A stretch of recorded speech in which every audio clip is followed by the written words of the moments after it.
Bienvenue dans l'épisode 12 de mon avis sur Miss Night and Day.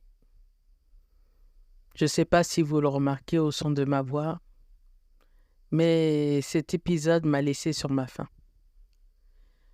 Elle m'a laissé sur ma faim parce que je me suis dit que cette fois-ci, elle était un petit peu trop psychologique pour une comédie romantique, même s'il y a une pincée de thriller en même temps. Alors, la première scène de cet épisode, c'est on voit Lim Soon qui a été kidnappé par le docteur Beck sur le point de se faire interroger. Car comme montre tout ce qui s'est passé il y a 24 ans, le docteur est persuadé que Lim Soon a tué sa femme et est parti avec l'argent. L'argent, c'est plus de 37 000 €, si j'ai bien regardé les chiffres. Donc cela veut dire que pendant toutes ces années, il pensait qu'elle avait fui avec l'argent. Donc la même personne qu'il a utilisée pour faire les photos de Lee Min-ji, là, à notre époque, eh ben, c'est cette même personne qui lui a même mis cette théorie en tête. Sauf qu'il n'a pas capté que quand elle était en garde à vue pour le meurtre de sa femme, il a eu des messages en absence. Et vous pensez qu'une personne qui va se sauver avec l'argent met des messages en absence pour t'appeler? Donc même ça, même si c'est la peine de perdre sa femme, il aurait dû y réfléchir. Ensuite, quand il a entendu qu'elle a résigné son travail, donc elle a démissionné de son travail, ça l'a rendu fou. Donc pendant 24 ans, elle a fait une vengeance. Et ce qui m'a surpris, c'est que c'est vraiment lui qui est derrière le trafic de fentanyl. Bon, après, c'était à attendre, étant donné que c'est lui qui a fait tuer un des revendeurs de cette drogue. Mais je suis un peu triste. Et la rumeur arrive qui fait que la même phrase que le policier a dit, l'autre femme senior, que j'oublie toujours son nom, le dit. C'est vraiment les gens qu'on suspecte le moins qui peuvent être les personnes les plus dangereuses. Et ça a fait un coup parce que c'est vraiment dur. Mais bon, en tout cas, il n'a pas encore avoué les crimes. Lim Soo a essayé de lui expliquer la vérité, pourquoi elle est encore là. Là, il veut toujours pas parler, mais dans son cerveau, il commence à faire les connexions. Donc j'espère que ça va être positif et que avec tous les faits qu'il a, il aidera peut-être à faire avancer les cas des disparitions en série.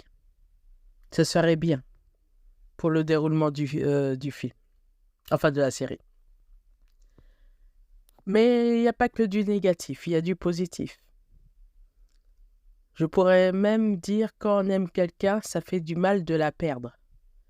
Ça pouvait être le titre de cet épisode parce que quand la copine de Lee Min-ji a compris qu'elle s'était fait kidnapper, eh ben, elle a été dévastée parce qu'elle ne s'est pas réfugiée dans son ami. Pas parce que Lee Min-ji n'avait pas confiance, mais parce qu'elle ne voulait pas l'inquiéter. Et ça, sa copine Gayeon a bien compris.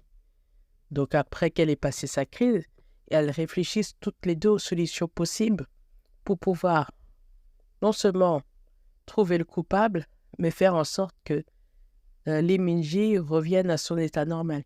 Car apparemment, elle reste de plus en plus de temps dans le corps de Lim Soon. Et ils ont peur qu'elle reste dans cet état-là. Autre fait intéressant, ou astuce de la vie courante que vous pouvez utiliser. Si vous voulez vous créer un copain ou une copine parce que vous n'en avez pas, utilisez les appels de spam pour vous créer une personne. Vous êtes sûr que le spam va toujours vous appeler et donc ça va permettre d'avoir une personne qui vous contacte assez régulièrement. Peut-être j'utiliserai aussi cette astuce, on ne sait jamais. Mais ça nous apprend en même temps que l'inspecteur, que le fait que la copine flash sur l'inspecteur n'est pas interdit, il n'y aura pas d'adultère à la fin. Et en plus, comme il cherche un appartement, son futur beau-père, c'est lui qui loue les appartements. On ne sait jamais, il y aurait peut-être une connexion possible. J'espère qu'ils ne vont pas trop aller dans cette direction dans le drama, mais on ne sait jamais. Et pauvre Kwon, il continue à être gentil avec Lim Soon et elle l'évite. Et ça, c'est dommage, hein, parce que ça fait quand même une bonne relation. Donc, j'espère qu'ils vont avoir leur discussion pour être francs et aller de l'avant. Par contre, dans ce moment, c'était aussi marrant, c'est quand Monsieur Jo a été obligé de filmer le procureur parce qu'il a vraiment eu un fou rire. Et c'est vrai que dans le drama, on l'a vu sourire, mais pas rigoler. Et la phrase qui m'a tuée, c'est qu'elle a dit « Ah bah j'ai rigolé pour une année là ». Donc je pense que sa vie doit être vraiment triste puisqu'il est obsédé pour découvrir la vérité à tous ses crimes. Mais bon, il commence son moment de douceur parce que grâce à son assistant, il a compris que la chose la plus dure qu'il veut plus revivre, c'est perdre une personne qu'il aime. Et donc, comme le montrent les dernières scènes de l'épisode, sans le baiser bien sûr, au bout du 12e épisode d'avoir un baiser, c'est pas mal, c'est que il fait tout pour la protéger. Mais comme lui dit Lee Min-ji, à un moment ou à un autre, il faut affronter la réalité et aller de l'avant pour pouvoir rattraper. Qui sait, c'est peut-être ça qui va faire le dénouement et arrivera plus vite. En tout cas, au vu du nombre d'épisodes, c'est sûr que ça va jouer. Est-ce qu'elle va pas se mettre en danger? C'est un drama coréen, donc il y a des chances. Parce que mine de rien, quand on regarde des épisodes, à part le secret qui a été révélé, rien d'extraordinaire s'est déroulé. Donc il est obligé d'avoir une scène catastrophe bientôt. Il n'y a que 16 épisodes. En tout cas, j'espère qu'il n'y aura pas trop de blessés, trop de casses, et que ça évitera une saison 2.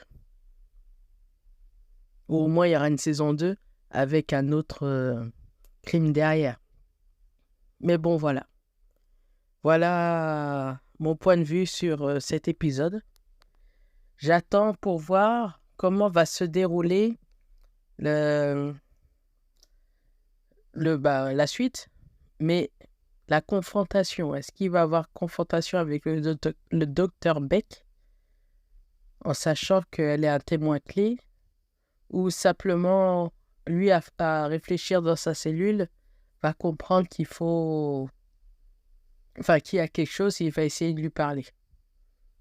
Et j'espère que ça va se résoudre bientôt pour avancer encore plus vite dans l'enquête. Dites-moi dans les commentaires, qu'est-ce que vous en pensez, vous? Est-ce que vous pensez qu'il n'est vraiment pas coupable dans les crimes en série, ou les preuves qu'il a accumulées au cours de ces différentes années vont aider à la résolution de l'enquête? Parce qu'on a bien compris, hein. Tout le monde se connaît d'une manière ou d'une autre, sans savoir qu'ils ont un rôle à jouer dans la vie des autres. Donc, dis-moi tout ça dans les commentaires. Et je vous dis à bientôt dans le prochain épisode.